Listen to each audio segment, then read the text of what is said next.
ऐसी महिला बनो जिसे खोने का ख्याल भी मर्द को डरा दे।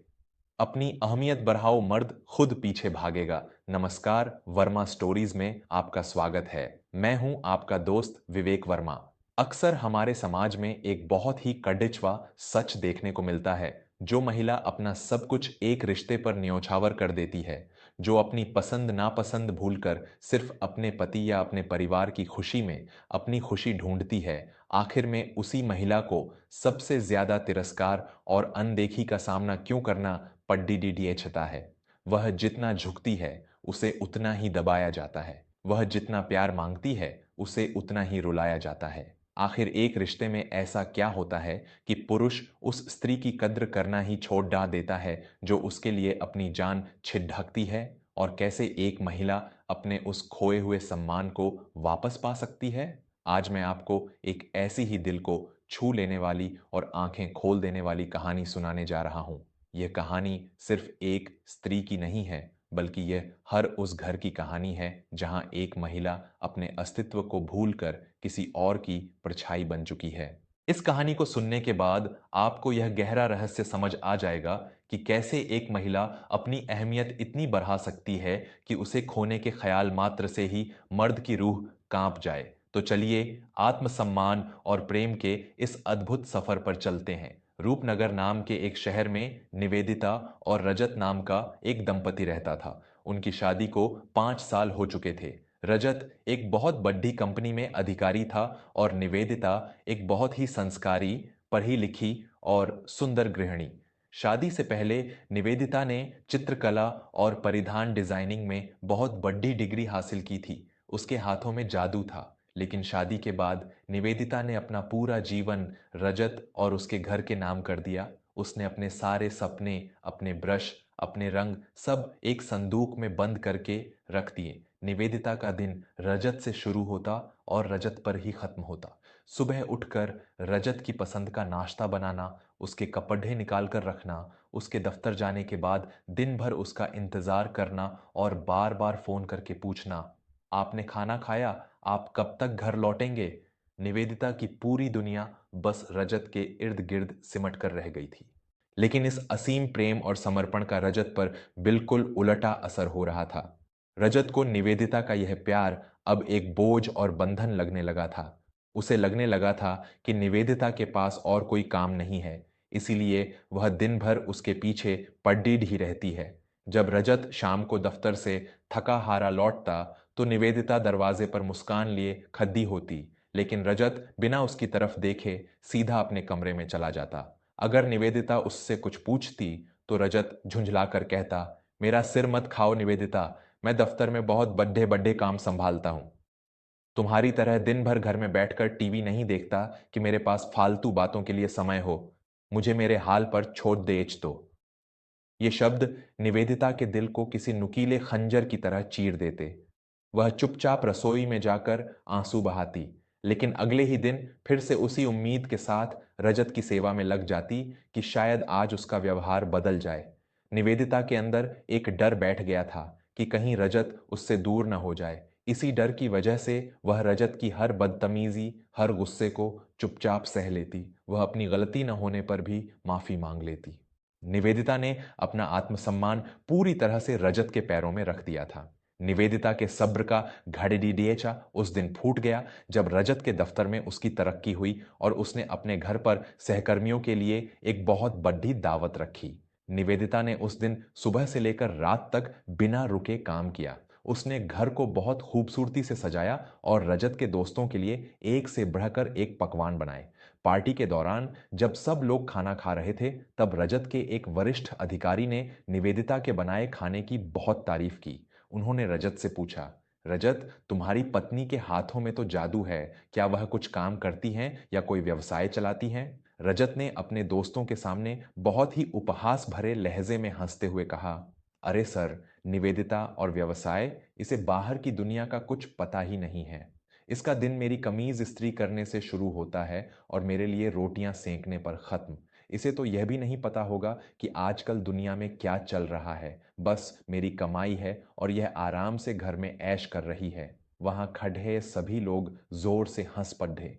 लेकिन रसोई के दरवाजे के पास खाड़ी दीदी निवेदिता के पैरों तले जमीन खिसक गई। उसके अपने पति ने सबके सामने उसकी पूरी मेहनत, उसके अस्तित्व और उसके समर्पण का सरेआम मजाक उड़ा दिया था। उसे यह एहसास कराया गया कि वह एक आश्रित और बेकार इंसान है जिसकी कोई कीमत नहीं है। उस रात निवेदिता बहुत रोई। उसे पहली बार लगा कि वह इस रिश्ते में अपनी आत्मा खो चुकी है। अगले दिन सुबह रजत के दफ्तर जाने के बाद निवेदिता शहर के दूसरे कोने में रहने वाली अपनी एक बहुत ही ज्ञानी और समझदार मौसी के पास गई। उनका नाम वसुंधरा था। वसुंधरा एक बहुत ही सशक्त महिला थीं जो महिलाओं के लिए एक संस्था चलाती थीं। उनका पूरा जीवन उनके अपने उसूलों पर बीता था। निवेदिता ने वसुंधरा के गले लगकर अपने दिल का सारा गुब्बार निकाल दिया। उसने रोते हुए कहा, मौसी, मैं उसके लिए क्या कुछ नहीं करती। मैंने अपने सपने छोड़ डाच दिए। मैं दिन रात उसकी सेवा करती हूँ, फिर भी उसकी नज़रों में मेरी कोई इज्जत क्यों नहीं है? वह मुझे पैरों की धूल क्यों समझता है? मैं ऐसा क्या करूं कि वह मुझसे प्यार करने लगे? वसुंधरा ने निवेदिता के आंसू पोंछे। उन्होंने निवेदिता को अपने पास बैठाया और जीवन का वह सबसे गहरा सत्य समझाया जो हर स्त्री को जानना चाहिए। वसुंधरा ने कहा, निवेदिता, तुम्हारी सबसे बड़ी गलती यह है कि तुमने एक पुरुष को अपनी पूरी दुनिया बना लिया है। याद रखो बेटी, इंसान की फितरत बहुत अजीब होती है। जो चीज उसे मुफ्त में और हमेशा उपलब्ध मिलती है वह उसकी कभी कद्र नहीं करता। तुमने अपना सारा समय, अपना सारा ध्यान और अपना पूरा अस्तित्व रजत के सामने एक खुली किताब की तरह रख दिया है। तुमने अपनी परछाई खो दी है और कोई भी इंसान किसी परछाई से प्यार नहीं करता। पुरुष हमेशा उस स्त्री का सम्मान करता है जिसके पास खुद का एक मजबूत अस्तित्व हो। निवेदिता ने भरे हुए गले से पूछा, तो मैं क्या करूं मौसी? क्या मैं उससे लाडिचना शुरू कर दूं? क्या मैं उससे नफरत करने लगूं? वसुंधरा ने मुस्कुराकर कहा, नहीं बेटी, लड़ने या चीखने से कोई तुम्हारी कीमत नहीं समझेगा। अगर तुम चाहती हो कि रजत तुम्हारी अहमियत समझे, अगर तुम चाहती हो कि उसे तुम्हें खोने का डर सताए, तो तुम्हें उससे नहीं बल्कि खुद से लड़ना होगा। तुम्हें अपनी अहमियत बढ़ानी होगी। आज से इन 4 नियमों को अपने जीवन में उतार लो, फिर देखना यह वही रजत होगा जो तुम्हारे समय के लिए तरसेगा। वसुंधरा ने वे 4 अचूक नियम निवेदिता को बताए। पहला नियम, हर समय उपलब्ध रहना बंद कर दो। वसुंधरा ने समझाया, तुम दिन भर दरवाजे पर टकटकी लगाए उसका इंतजार करती हो, उसके आते ही उसके पीछे पीछे घूमने लगती हो। आज से यह बंद कर दो, अपना ध्यान हटाओ। अगर वह दफ्तर से देर से आता है तो तुम अपना खाना खाकर अपनी किताब पढ़ो या सो जाओ। उसे यह महसूस होने दो कि तुम्हारी भी अपनी एक दिनचर्या है जो सिर्फ उसके आने या जाने से नहीं चलती। दूसरा नियम, शिकायत करना और रोना छोड़ दो, मौन की ताकत। जब वह तुम्हें नजरअंदाज करता है तो तुम रोती हो, उससे सवाल पूछती हो कि तुम मुझे समय क्यों नहीं देते। तुम्हारा यह गिद्ध गिद्धाना उसे और भी ज्यादा दूर कर रहा है। आज से खामोश हो जाओ। जब तुम शिकायत करना बंद कर दोगी और एक रहस्यमयी शांति और लोगी तो उसका दिमाग चकरा जाएगा। पुरुष को स्त्री की बकबक से ज्यादा उसकी खामोशी डराती है। तीसरा नियम, अपनी भावनात्मक आजादी वापस लो। तुम खुश होती हो जब वह खुश होता है, तुम रोती हो जब वह गुस्सा होता है। तुमने अपनी खुशी की चाबी उसके हाथ में दे रखी है। अपनी खुशी खुद में ढूंढो, खुद को संवारो, अपने लिए तैयार हो, अपने चेहरे पर एक मुस्कान रखो, लेकिन वह मुस्कान उसकी वजह से नहीं, तुम्हारी खुद की वजह से होनी चाहिए। चौथा और सबसे महत्वपूर्ण नियम, अपने वजूद को जिंदा करो। वसुंधरा ने निवेदिता के हाथों को अपने हाथों में लेते हुए कहा, बेटी, तुम्हारे हाथों में कला है। तुमने उन रंगों को क्यों छोड़ डाच दिया? जिस स्त्री के पास अपना कोई लक्ष्य, अपना कोई काम और अपनी कोई आर्थिक आजादी नहीं होती, समाज उसे हमेशा एक आश्रित के रूप में ही देखता है। अपने हुनर को बाहर निकालो। जब तुम दुनिया में अपना नाम बनाओगी तो वह तुम्हारी चमक देखकर हैरान रह जाएगा। निवेदिता को ऐसा लगा जैसे उसके भीतर सोई हुई एक शेरनी जाग उठी हो। उसे अपने हर सवाल का जवाब मिल गया था। उस दिन के बाद निवेदिता बदल गई। वह पुराना वाला रूप जो हर बात पर रोता था और माफी मांगता था, कहीं गायब हो गया। निवेदिता ने संदूक से अपने रंग और ब्रश बाहर निकाले। उसने घर के एक खाली कमरे को अपना चित्रकला कक्ष बना लिया। वह सुबह जल्दी उठकर रजत का नाश्ता बना देती, लेकिन फिर वह खुद भी नहा धोकर अच्छे कपड़े पहनकर अपने काम में लग जाती। उसने रजत को दिन भर फोन करके यह पूछना बंद कर दिया कि वह क्या कर रहा है। शाम को जब रजत घर लौटता तो उसे घर साफ मिलता, खाना मेज पर रखा मिलता, लेकिन निवेदिता उसके पीछे नहीं घूमती। वह अपने कमरे में बैठकर अपनी कलाकृतियों पर काम कर रही होती।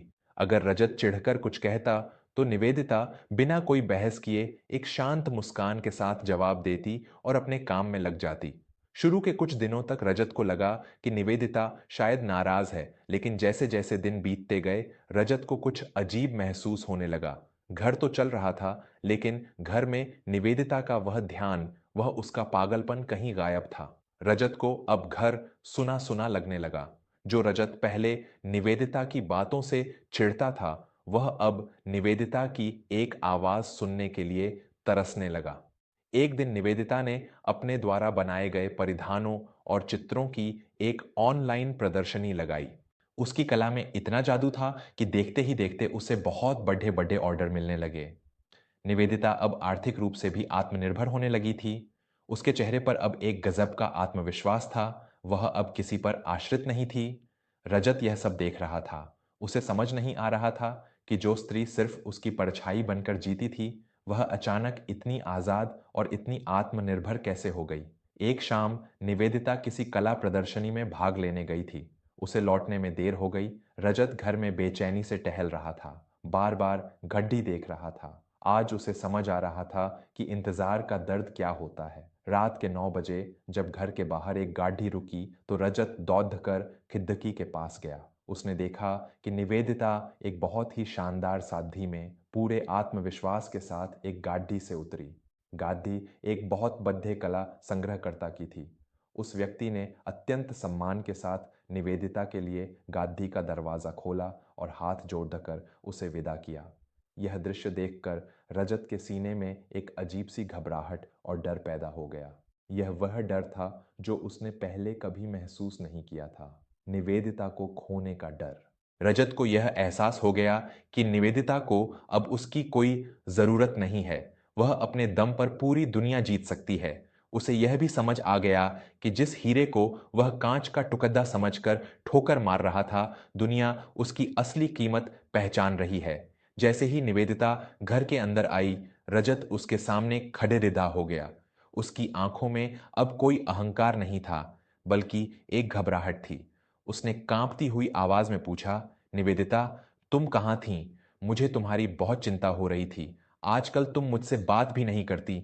क्या तुम क्या तुम मुझसे दूर जा रही हो? निवेदिता ने अपनी साधी का पल्लू ठीक किया और रजत की आंखों में सीधे देखकर एक बहुत ही शांत और मधुर मुस्कान के साथ कहा, मैं कहीं नहीं जा रही रजत, मैं तो इसी घर में हूं।